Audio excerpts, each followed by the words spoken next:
Hello and welcome back to the another episode of Daily News Quiz Analysis for IAS Prelims 2025. It is 7th March today, and in this video we are going to solve some important prelims based questions which would be very much relevant for your preparation. But before we will start our discussion, I would like to give the brief introduction about this initiative so that if you are new to our channel, you will get more connected with us. Basically in this video, we are going to discuss three types of questions, and these questions would be taken from three different sources. So in this way, the first set of questions which we are going to discuss here are taken from the current affairs. What we are going to do here? What we will do, we will take up the most important articles from the newspapers. We will break them down into the simplest language possible, and we will try to derive the possible preliminary questions from those particular articles, so that it will give the idea which part of the newspaper is important for you, what should be your approach when you are reading those news articles, and how you can expect a possible preliminary question from those particular topics. This is what we are going to do in the first phase of our discussion. After solving questions with respect to current affairs, we will shift our approach to the second part. Here we will discuss questions from the static portion or static topics. Currently we are discussing Indian polity, and in Indian polity right now we are discussing the Parliament of India, and in Parliament of India we are discussing the Raj Sabha. So today we are going to discuss few related concepts to Raj Sabha and try to derive the possible preliminary questions from those particular concepts, so that it will give you the idea how exactly a question about them can be asked in the exam. It will prepare you very well for that. So after solving questions with respect to current affairs and static topic, we will shift our approach to the last part of our discussion. Here we will discuss questions from the previous year question book. What we are going to do here? We will take up the previous year question book question. We will take a few previous year questions. We will try to learn what is the vocabulary used by UPSC over the years, how they change it, what are the different techniques they follow for framing your papers, and at the same time we will try to learn what can be the different methods which we can implement in the exam if we don't have the proper knowledge of the question. What kinds of the questions are those on which you should apply, you should make a guess, and what are those questions which you should leave there. We will try to learn here, and also we will try to learn how we can implement this knowledge in the upcoming exam. So this is in nutshell what we are going to do in this video. Now before we will start our discussion, I would like to request you guys, please do subscribe the channel. When you subscribe us, it motivates us to work more hard on these topics and provide you the best information possible. And please do share it with your friends so that they may also get benefited if you are getting benefited from this initiative. And please do write in the comments what else should we bring for you guys. With this, let us start with the first question. As you can see here on the screen, the question is about the Beijing Declaration and Platform for Action. So before going to the discussion what it is about, what this Beijing Declaration and Platform for Action is about, we will first solve the question, and then we'll go to the context behind this question. Let's solve the question first. The question says the Beijing Declaration and Platform for Action was adopted at which of the following conferences was it adopted? Was it adopted at United Nations Conference on Human Rights 1993? No.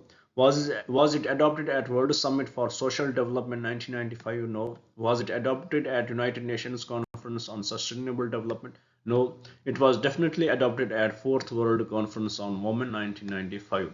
So here you can guess what this Beijing Declaration and Platform for Action is about. It talks about the women rights. It is about the upliftment of women. It talks about the how women's poverty can be eradicated. It talks about how infant mortality can be mortality can be reduced. It talks about how maternal mortality can be reduced. It talks about various issues. It talks about securing women. It talks about protect basic rights of the woman, and it gives certain guidelines which world should follow in, and it was adopted in the Fourth World Conference on Women 1995. So first we should know that when was the first women's, please know that when was the first women's conference and conference adopted. First women's conference was in 1975. First women's conference at Mexico City. First Women's Conference was in 1975 at Mexico City. So please do know that. And this Beijing Declaration and Platform for Action was adopted at the Fourth World Conference on Women in 1995. It talks about various ways and methods by which this poverty for women. In a nutshell, it talks about how to uplift women. So with respect to this, there was a discussion in the news article in the newspaper today, which talks about what does India, where does India stand with respect to these, with respect to these, with respect to this Beijing Declaration and Platform for Action. Where does India stand? How India has improved over the years since 1995, and it has the article has highlighted few various issues, few things where India has done very good in. For example, if we will see the healthcare sector, in the healthcare sector first, yesterday we discussed about how the infant mortality rate and marital infant mortality and maternal mortality rate, those had decreased in India to the highest numbers as compared to it.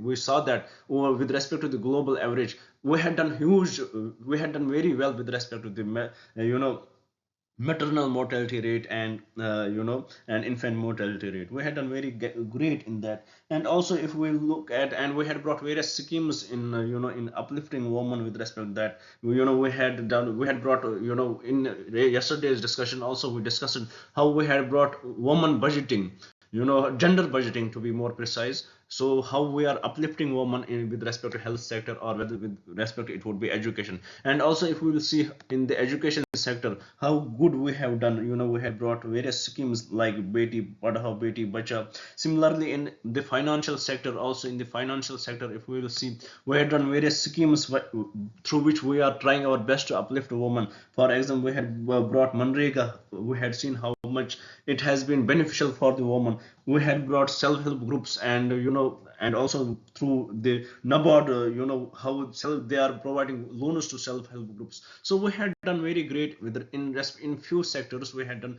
best.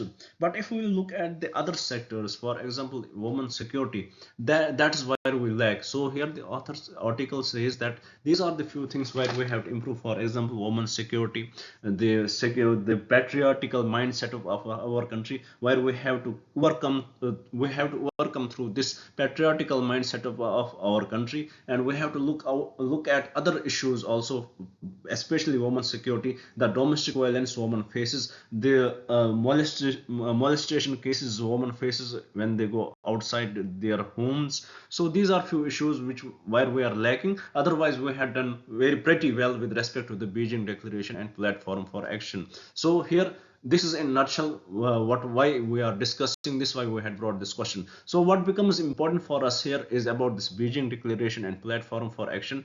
We should know that when it was adopted and what it is about. That's what we discussed here. So with this, let's move to the another slide and see what question we had brought in there.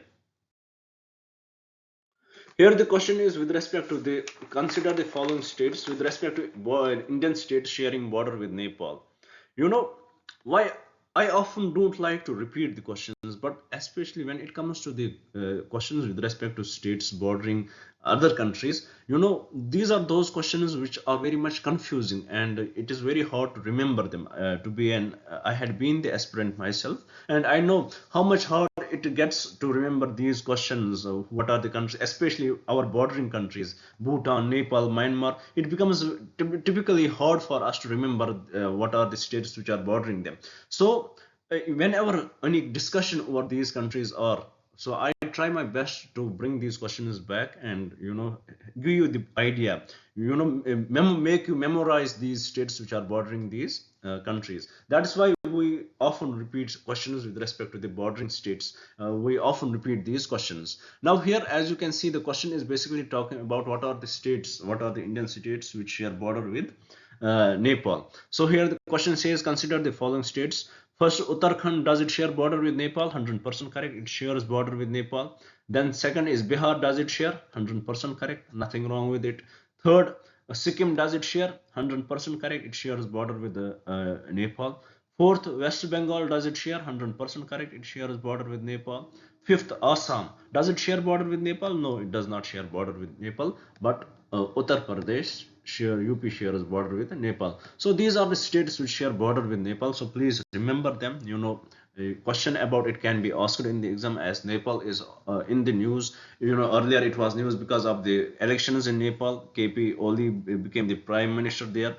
Then it was in the then again we saw what his approach is towards India, how he is acting more towards China. We saw that, and also then we saw that the Nepali students in India, how they were harassed, and their anti-racial slogans against them, and that's why this article is here about. That's why we are discussing this article today. That is the context of this question. First, as we solved the question, in the states which share border with Nepal, the correct answer for this is option A, which is Uttarakhand, Bihar, Sikkim, West Bengal. It is not Assam, but it is UP. So here, I hope you had got the idea what are the states which share border with Nepal. Now, coming to the context of the question, why we brought this question here. The main reason for this question is because of the article in the newspaper, which you would have got, there was a discussion in the newspaper about the Nepali students in India and the relation between India and Nepal. With respect to that, we saw that how the Kalinga Institute of Industrial Technology in Odisha, how they responded to the harassment case with respect to Nepali student, and how the management they responded to the students who were protesting about that suicide case, how the racial slogans were anti-racial slogans were raised against them. And I don't, sometimes, being the citizens of a country, we underestimate our neighbors.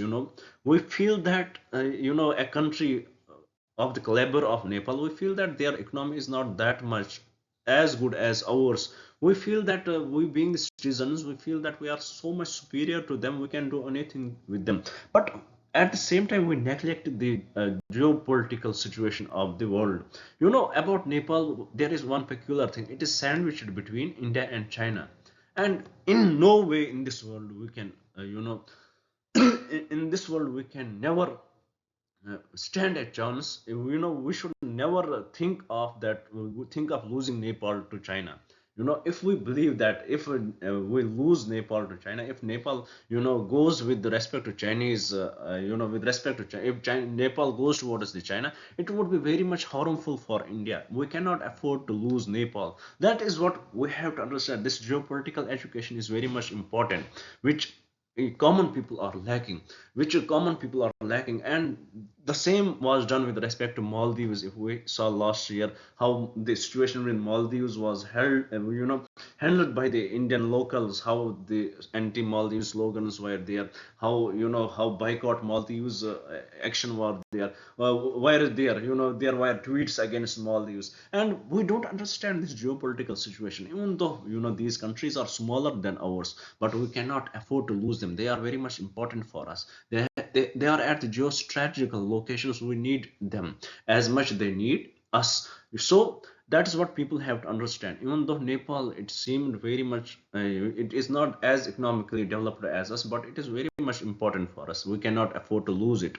So with respect to this, how Kalinga Institute responded to it, it was very much disgrace to our country. To be more precise, this is not what we Indians represent. So this is not what we represent, how they treated those Nepali students. So with respect to that, how the Nepali PM responded, and how then India, from Indian side, how we responded, that was not at all how India should have done it, how India should have handled it. But still, the author here highlights that the importance of the India right now. India, even though it is not as much as attractive educational destination as other foreign countries like UK and US, but India is still attracting approximately, according to the author, approximately 46,000, about 46,800 students from different countries are studying in India here. They are coming India, and we cannot give this image to these countries. When these students come, they come up with the remittances, they come up with the forex reserves. So we cannot hurt them. We cannot give them this idea that you are not safe here. So here the author suggests that the government should take part. Government should make it very much clear that the foreigners are very much safe in our country. The students, their interests should be protected, and they should feel free to come here and study here.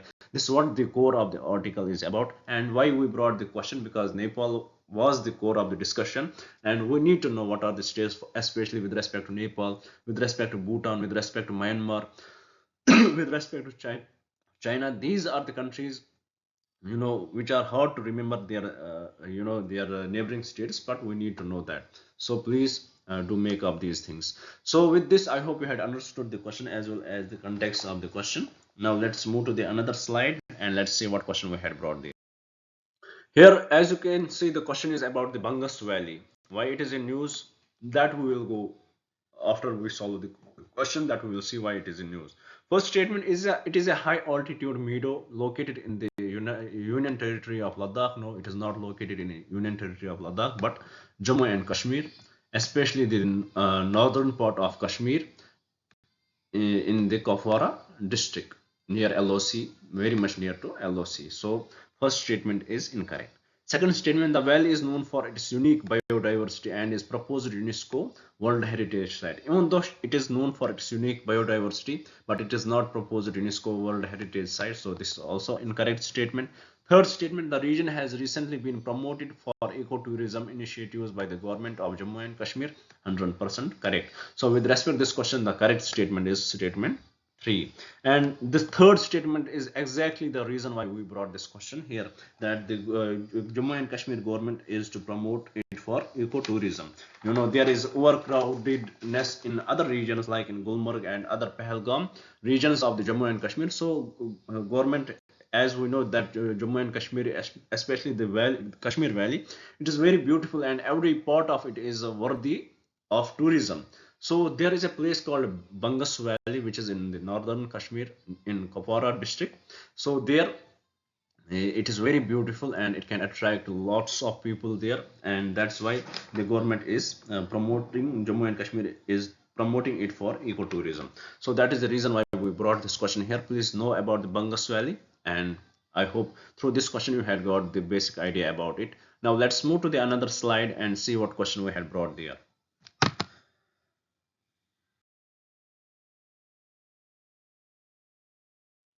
Here the question is with respect to Drake Passage. Why it is in news? Because you would have heard about INSV Tarini, which are led by two women Navy officers. They had passed this Drake Passage, so it becomes very much important for us as it becomes very much important for us as UPSC aspirants. UPSC often asks such location-based questions, so we need to know about the Drake Passage, what it is about. That we will understand through this question. Here the question says, with reference to the Drake Passage, consider the following statements. First statement, it is a strait that connects the Atlantic Ocean to the Pacific Ocean. 100% correct. It is the strait which connects Atlantic Ocean to the Pacific Ocean. Second statement, it is known for its exceptionally calm waters, making it a major shipping route. Totally incorrect and totally opposite. It is there we have very rough waters and the shipping is very difficult there, and that is exactly why it got the eyes, because these two navy officers, which are who are women, they passed this passage successfully, and it caught their eyes because it becomes very hard for the experienced people to cross this passage. So it was really a milestone for them. So the second statement is incorrect. Third statement, it lies entirely within the Antarctic Circle. No, it does not lie entirely within the Antarctic Circle. This is also incorrect. So with respect to this question, the correct statement is option A only, which is 1 only. So with this, I hope you had understood the statement. Now let's move to the another slide and see what question we had brought there. Well, this is the last question from our current affairs part. Question is about the Save the Children organization. Why it is in news? Because of these developments in Syria, that there are reports that many children had died because of the and many injured because of the unexploded bombs which were laid on the ground. They had not exploded. Because of that, they explode unevenly, and many children have died because of that and injured. So this Save the Children organization had come into the picture now. So we need to understand what the Save the Children organization is about. So let's understand it through this question. First about the Save the Children organization, it was adopted in UK. It is the non-government NGO in which year? In 1919. So Please remember that. Here the first statement is a United Nations agency dedicated to promote children's rights. Totally incorrect. It is not United Nations agency. Second statement, it is an international non-government organization focused on children's rights with programs in over 100 countries. It is, yeah, 100% correct. It is an international non-government organization focused on children's rights with programs in over 100 countries. Third statement, its primary focus is on providing disaster relief and humanitarian aid to the children in conflict zone. Even though it provides it, but it is not its primary relief. It talks about the children's rights or right to education and others. Those are its primary function, not to provide the disaster relief. So third statement is also incorrect. So with respect to this question, the correct statement would be statement B. So by solving this question, we had completed our discussion with respect to the current affairs questions. Now let's move to the another part of our discussion where we will solve a question from the static topic. As you know, currently we are discussing the Raj Sabha, and today's discussion it will revolve around the disqualification of a member from the parliament. Here, precise to Raj Sabha, here we are discussing disqualification of a member from Raj Sabha. You know, here we have to discuss what does the article say, what does the constitution say about it. As right now we are discussing the article 102, what are the different provisions through which a person can be disqualified from the parliament. First, if he holds any office of profit under the government of India or the government of any state. If he holds office of the profit under the government of India or any state other than an office declared by the parliament by law, not to disqualify its holder, or if you know other than those offices which are determined by the parliament, that if he occupies those places he will not be disqualified. He other than those he would be disqualified. So first thing in the given in the article 102, it is office of the profit. So if he is holding the office of the profit, he would be disqualified. Second, if he is of unsound mind and stands so declared by a competent court. If he is unsound mind and stands so declared by the competent court, he is also disqualified.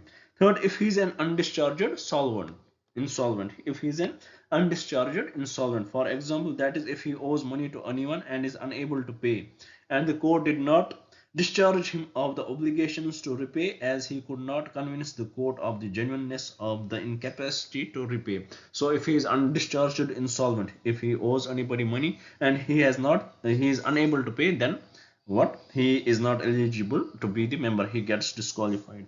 Fourth point, if he is not a citizen of India or has voluntarily acquired the citizen of a foreign state. If he is not citizen of India and has voluntarily acquired the citizen of a foreign state, or being under any acknowledgement of alliance or adherence to a foreign state, then he will stand disqualified of being a member of parliament. And the fifth point, which is given under article 102, is if he is so disqualified by or under any law made by the parliament. If parliament further makes any law and he stands there, then he is disqualified. So these are few important points about the disqualification which are given under article 102. So I hope you had understood those points, you had noted down what are those points. Now let us solve the question and get more idea about it in a more precise way. Here the question says, with reference to article 102 of the Indian Constitution, which of the following grounds can lead to the disqualification of a member of parliament? So which are the following grounds can lead to the disqualification of the member of the parliament under article 102 of the Constitution? First statement, holding an office of the profit under the government of India or the government of any state other than an office declared by the parliament by law, not to disqualify its holder. 100% correct. First statement is correct. Being of unsound mind and so declared by a competent court. Correct. Being an undischarged insolvent. 100% correct. Not able to pay what he owes to anyone. Fourth statement, voluntarily acquiring the citizenship of a foreign state or being under any acknowledgement of alliance, allegiance, or adherence to a foreign state. 100% correct. All the four statements are correct with respect to this question. And what are the other reasons through which a constitution describes the disqualification? It is the 10th schedule. 10th schedule further describes the disqualification. 10th schedule of the Constitution provides for disqualification of the members on the grounds of defection. So another way is defection, through which a person gets disqualified, but that is under the 10th schedule that we will discuss in our upcoming classes. So with this, I hope you had understood Article 102, and also the what are the through Article 102 you had understood what are the different criteria through which a person can get disqualified from the Constitution. So from the Parliament. So with this, let's move to the another slide and solve a previous year question which we had brought today there. Here the question says, consider the following statements, following countries. Sorry, what is the descending order of the size of the following countries population wise? So here the question talks about what is the population wise descending order of the countries. The reason why I brought this question, even though these questions may get repeated or may not, this is something different discussion.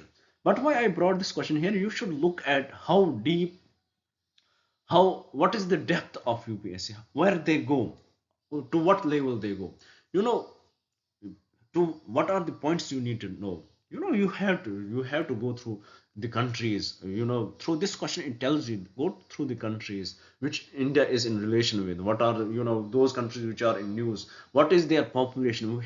We should know where they stand with respect to the world population, where they stand with respect to the size, world, with respect to the size, with respect to other countries, what is their size, what is their demography. We need to understand these things. We need to know when we are reading about any foreign country. This is what this question tells us. So let's solve the question. The question says, consider the following countries, what is the descending order of the size of the following countries population wise. If we will look at it, then definitely Indonesia will be higher as compared to other countries.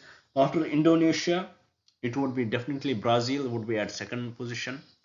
Third position it would be